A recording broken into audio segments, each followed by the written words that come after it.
الحمدللہ وکفا وسلام علی عبادہ الذین اصطفیٰ اما بعد۔ اللہ تعالیٰ نے حضرت رسالت مآب صلی اللہ علیہ وسلم اور سیدنا ابوبکر رضی اللہ عنہ کو جن رشتوں میں منسلک فرمایا تھا اور ام المومنین سیدہ عائشہ رضی اللہ تعالی عنہا ان کی عمر کے بارے میں جتنے لوگ بھی بات کرتے ہیں، ان ساری چیزوں کو قرآن کریم کی ایک آیت کے پس منظر میں دیکھا جائے تو اللہ کا یہ بہت بڑا انعام تھا جو رسول اللہ صلی اللہ علیہ وسلم پہ ہوا، اور اسی طرح اللہ کو یہ منظور تھا کہ سیدنا ابوبکر رضی اللہ عنہ کے گھر میں رسول اللہ صلی اللہ علیہ وسلم کا رشتہ ہو۔ خدا کی تقدیر میں، خدا کی لکھت میں اور اللہ کے اس نوشتے میں جو لوح محفوظ میں تھا، اللہ نے پہلے ہی سے یہ ایک بامعنی چیز طے فرما دی تھی، اور اس بات کی گہرائی کو سمجھنے کے لیے سورہ فرقان کی ایک آیت کریمہ پر غور کرنا چاہیے۔ ہمارے ہاں معاشرے میں ایک مستقل فرقہ اس وجود پہ اب بن رہا ہے، پچھلے 50-60 برس سے ان کی کوششیں جاری ہیں اور آہستہ آہستہ ان کی تعداد بڑھتی چلی جا رہی ہے، اور ان میں بنیادی مقصد بس یہ ہے کہ احادیث پر اعتماد اٹھایا جائے۔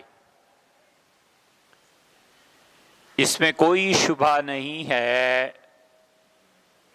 کہ حضرت رسالت مآب صلی اللہ علیہ وسلم کی طرف سینکڑوں نہیں ہزاروں جھوٹی روایات منسوب کی گئیں، لیکن اس میں بھی کوئی شبہ نہیں ہے کہ امت میں اہل علم اس بات سے غافل نہیں رہے کہ ہر دور میں وہ بڑی شدت سے تردید کرتے رہے ہیں کہ رسول اللہ صلی اللہ علیہ وسلم نے یہ نہیں کہا۔ بغیر کسی خوف کے اور بغیر الفاظ میں کوئی لچک پیدا کیے ہوئے انہوں نے صاف کہا کہ یہ بات جھوٹ ہے، تاکہ صحیح احادیث محفوظ رہیں۔ اب یہ جو طبقہ پیدا ہوا ہے، ان کا ٹارگٹ اور منزل بس ایک ہی ہے، اور وہ یہ کہ کسی بھی طرح حدیث پر اعتماد اٹھایا جائے۔ چنانچہ وہ عذاب قبر کا انکار کرتے ہیں، اور اس سلسلے میں جتنی احادیث آئی ہیں ان سب کا انکار کرتے ہیں، اور پھر دوسرا تیشہ وہ چلاتے ہیں، اور ان کا خیال یہ ہے کہ حضرت عیسیٰ علیہ السلام اس دنیا میں دوبارہ تشریف نہیں لائیں گے، اور جتنی احادیث اس سلسلے میں آئی ہیں وہ ان سب کا انکار کرتے ہیں۔ پھر اسی طرح وہ ام المومنین حضرت عائشہ رضی اللہ عنہا کا کم عمر ہونا، اور اس رشتے کے وقت جو ان کی عمر صحیح احادیث سے ثابت ہے اس کا بھی انکار کرتے ہیں، اور اس سارے انکار حدیث پر بہت بہت خوبصورت لیبل چڑھا دیتے ہیں اور کہتے ہیں کہ ہم قرآن پر یقین رکھتے ہیں اور قرآن ہمارا رہنما ہے۔ اسمبلی میں اب یہی طبقہ ہے جو شاید چند دنوں میں قرارداد پیش کرے گا۔ یہ نہیں کہتے قرارداد کے عنوان میں کہ شراب حرام ہے، عنوان یہ رکھا ہے کہ قرآن سے شراب کی سزا ثابت نہیں ہے۔ شراب پینے والے کو جو سزا اسلام متعین کرتا ہے وہ قرآن سے ثابت نہیں۔ اب یہ آئے گا اسمبلی میں بل، بس 1-2 مرحلے رہ گئے، وہ صرف اسی لیے کہ اصلاً وہ یہ نہیں چاہتے کہ شراب پہ پابندی لگے، تو اس لیے نرم پہلو پیدا کرنے کے لیے اس کا عنوان یہ لا رہے ہیں۔ یہ نہیں کہتے کہ شراب حرام ہے اور اس ملک میں نہیں ہونی چاہیے، کہتے ہیں کہ شراب کی سزا قرآن سے ثابت نہیں ہے۔ اب اس کا کوئی بھی انکار نہیں کر سکتا کہ شراب کی سزا قرآن کریم سے ثابت نہیں ہے، لیکن کیا آپ کا سارا دین قرآن سے ثابت ہے؟ آپ کی یہ نماز قرآن ہی سے ثابت ہے؟ معاذ اللہ، استغفر اللہ، بے تکی نماز ہے کہ 1 رکوع اور 2 سجدے، یا تو رکوع بھی 2 کر دیتے یا سجدہ 1 کر دیتے۔ اگر عقل کی اتنی پیروی کرنی ہے تو اس دین کا کتنا حصہ قرآن سے ثابت ہے، اور جو ثابت نہ ہو قرآن سے اس کا انکار، یہ روش اختیار کرنی ہے، تو پھر قرآن کے بعد عقل انسانی ہے، اور عقل انسانی قرآن پر بھی غالب آ جائے گی، پھر ان مسلمات کا انکار آسان ہو جائے گا۔ تو یہ حدیث کے انکار کی نئی نئی توجیحات ہیں، اور نہیں جانتے کہ حدیث کا انکار پورے قرآن کریم کی تعلیم کو مخدوش کر دیتا ہے۔ پورا قرآن اور پوری حدیث بس صرف ایک محور پر قائم ہے، اور محور یہ رسول اللہ صلی اللہ علیہ وسلم کی زبان ہے۔ نبی کریم صلی اللہ علیہ وسلم فرماتے ہیں یہ قرآن ہے، ہم نے کہا حضرت یہ قرآن ہے۔ انہوں نے فرمایا یہ قرآن نہیں میری بات ہے، ہم نے کہا حضرت بالکل ٹھیک ہے۔ انہوں نے کہا کہ اللہ ایک ہے، ہم نے کہا حضرت بالکل اللہ ایک ہے۔ وہ فرما دیتے اگر استغفر اللہ کہ خدا 2 ہیں، تو ہم کہتے حضرت خدا 2 ہیں اس لیے کہ آپ فرماتے ہیں۔ اس زبان ہی سے نکلے ہوئے جملے جب وہ کہے تو قرآن ہے، اور اسی زبان سے نکلے ہوئے جملے جس کو وہ کہے کہ یہ میری روایت اور میری حدیث ہے، اس کا انکار ہے، اس کا اقرار ہے، خود قرآن کی بنیاد کیا رہ جاتی ہے؟ اللہ تعالیٰ فرماتے ہیں هو الذی خلق من الماء بشرا، اللہ کی ذات ہے جس نے انسان کو پانی سے پیدا کیا ہے، فجعلہ نسبا وصہرا، اور اللہ ہی کی ذات کا یہ احسان ہے کہ اس نے سوشل لائف میں، عام سماجی زندگی میں، معاشرتی زندگی میں 2 بہت بڑی بنیادیں انسان کو زندہ رہنے کے لیے اور حیوانات سے ممتاز کرنے کے لیے اس دنیا میں دی ہیں۔ فجعلہ نسبا، ایک بنیاد اللہ نے اسے دی ہے نسب کی بنیاد پہ، وہ سوسائٹی میں رہے، وصہرا، اور اللہ نے کہا دوسرا انعام ہم نے اس پہ یہ فرمایا ہے کہ اس کے سسرال اسے دیے۔ اللہ نے نسب کو اور سسرال دونوں کو اللہ نے اپنے انعامات میں سے فرمایا ہے۔ وَقَانَ رَبُّكَ قَدِيرًا، اور اللہ نے فرمایا تیرا پروردگار ہر چیز پر قدرت رکھتا ہے۔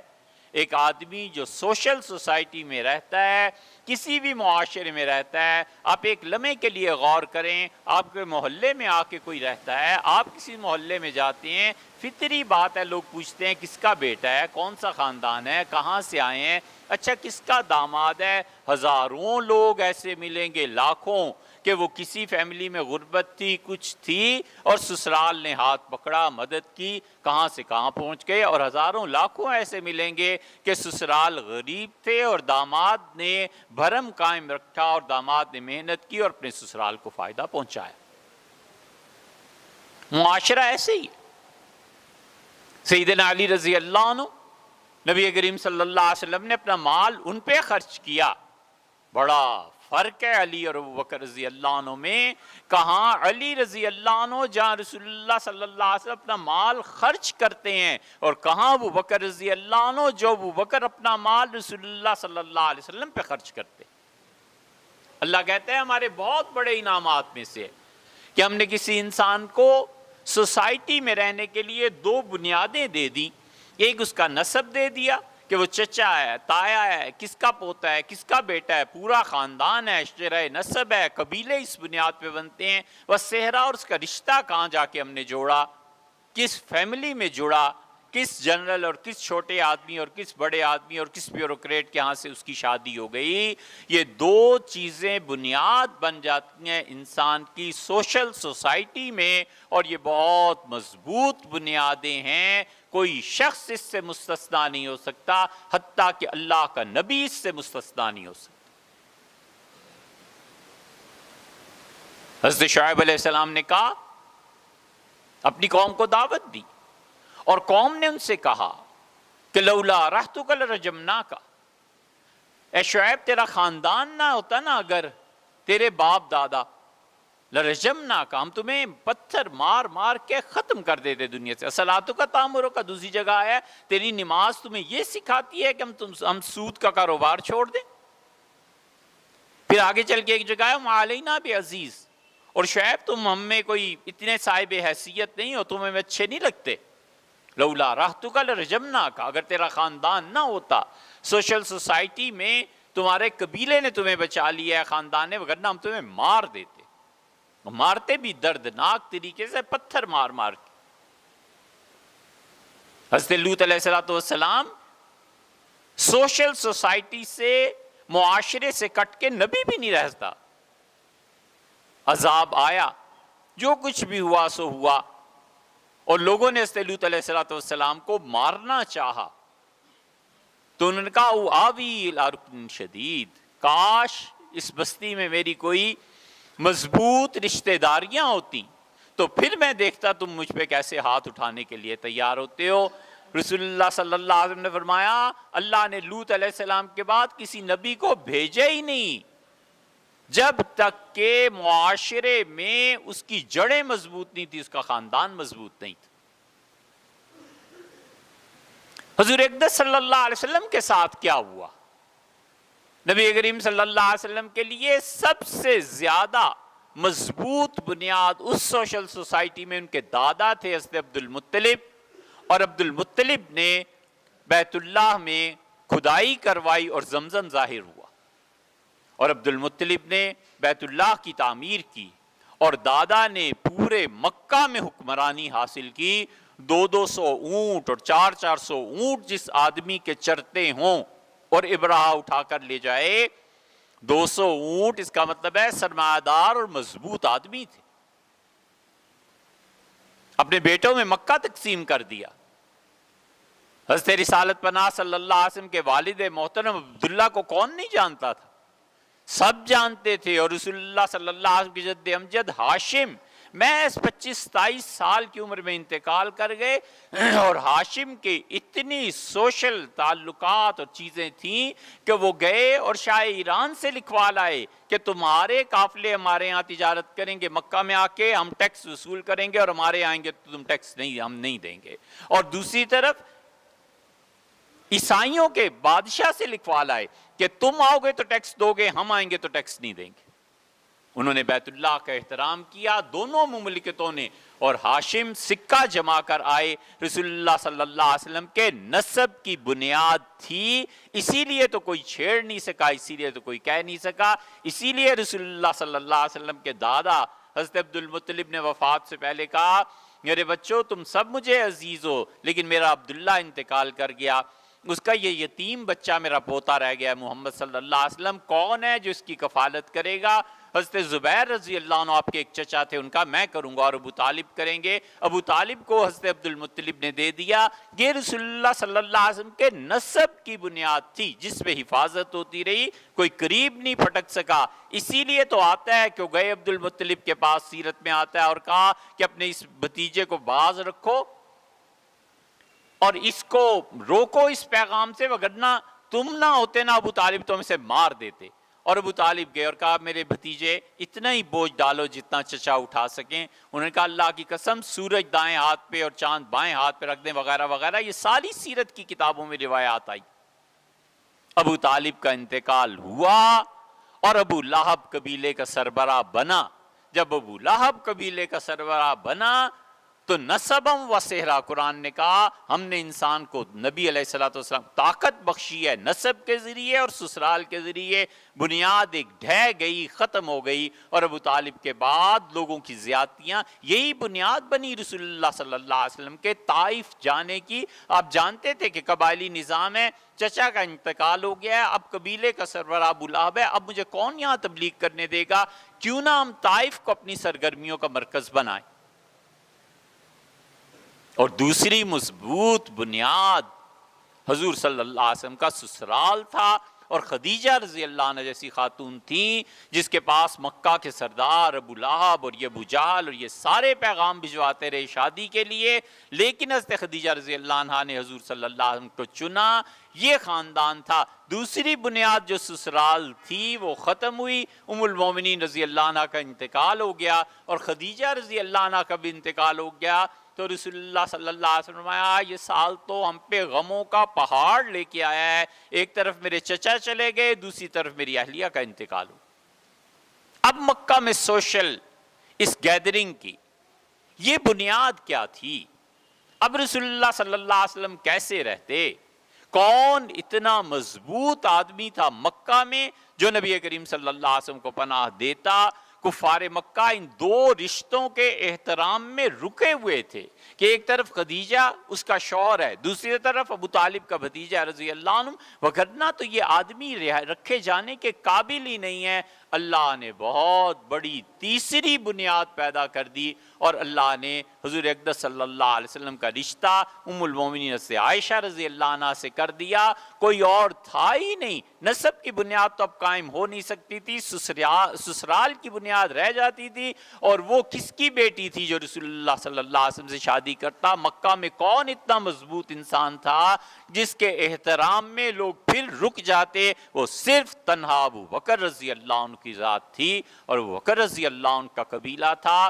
لوگ ان کے سامنے جھکتے تھے، لوگ احترام کرتے تھے، لوگ جانتے تھے کہ ابو بکر رضی اللہ عنہ ہمارے خون کا فیصلہ ان کا قبیلہ کرتا ہے، آئے دن لڑائیاں رہتی ہیں، ہم ایک دوسرے کو مارتے ہیں، اور ابو بکر رضی اللہ عنہ اس کا فیصلہ کرتے ہیں، ان کے والد ان کا فیصلہ کرتے ہیں۔ اب جب رسول اللہ صلی اللہ علیہ وسلم کو کوئی بنیاد دینی تھی اللہ نے، تو ان کی بیٹی سے رشتہ اللہ نے طے کر دیا تاکہ لوگ اس حیا سے باز رہیں، اور ام المومنین اور ان کے والد ابو بکر رضی اللہ عنہ کی وجہ سے رسول اللہ صلی اللہ علیہ وسلم کو کوئی تکلیف نہ پہنچے۔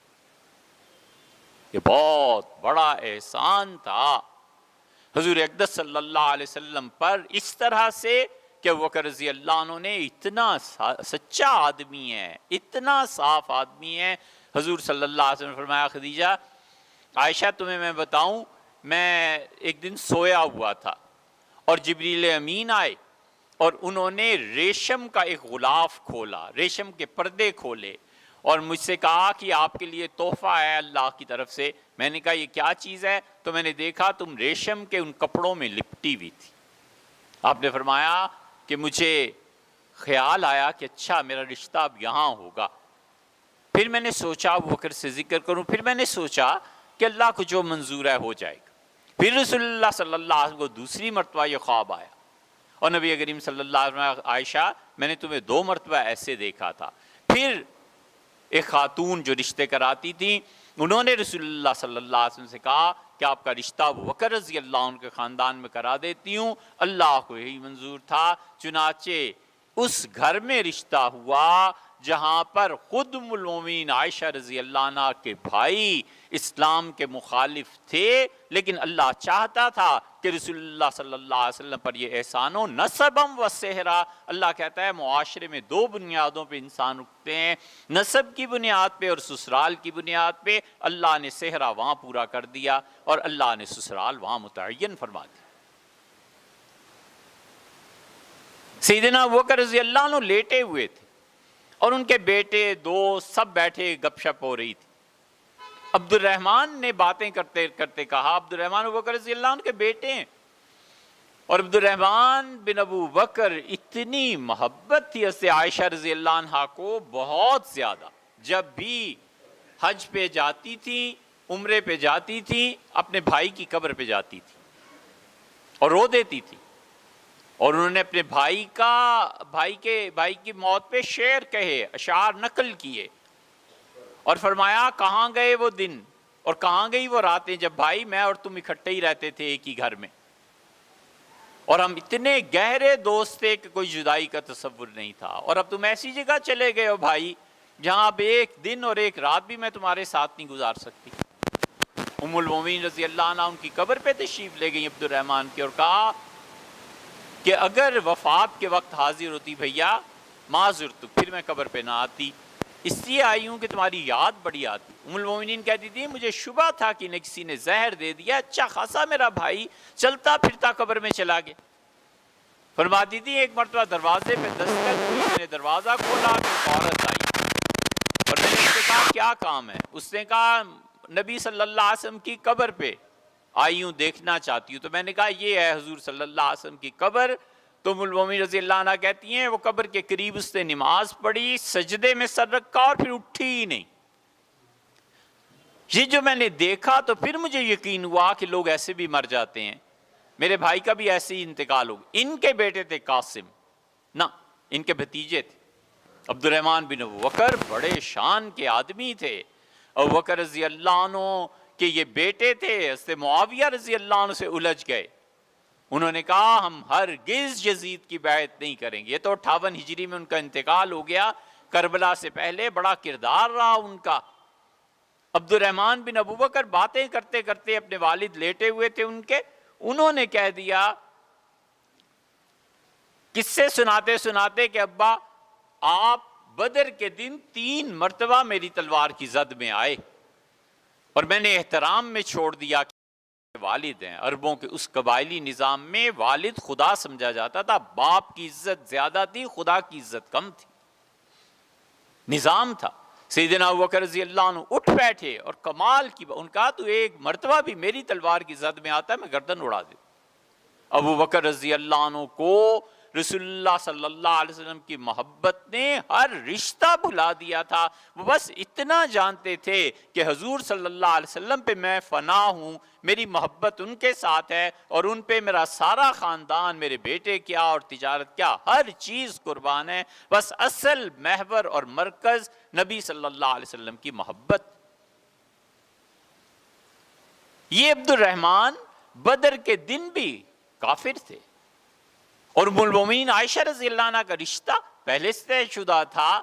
یہ وہ حکمت ہے جس حکمت کے تحت اور بہت سی حکمتوں کے علاوہ ایک حکمت یہ بھی ہے کہ اللہ نے ام المومنین رضی اللہ عنہ کی اتنی چھوٹی عمر میں رسول اللہ صلی اللہ علیہ وسلم کے ساتھ شادی کا حکم دیا تاکہ مکہ میں رسول اللہ صلی اللہ علیہ وسلم کو سحر سسرال کی طرف سے ایک مضبوط بنیاد مل جائے۔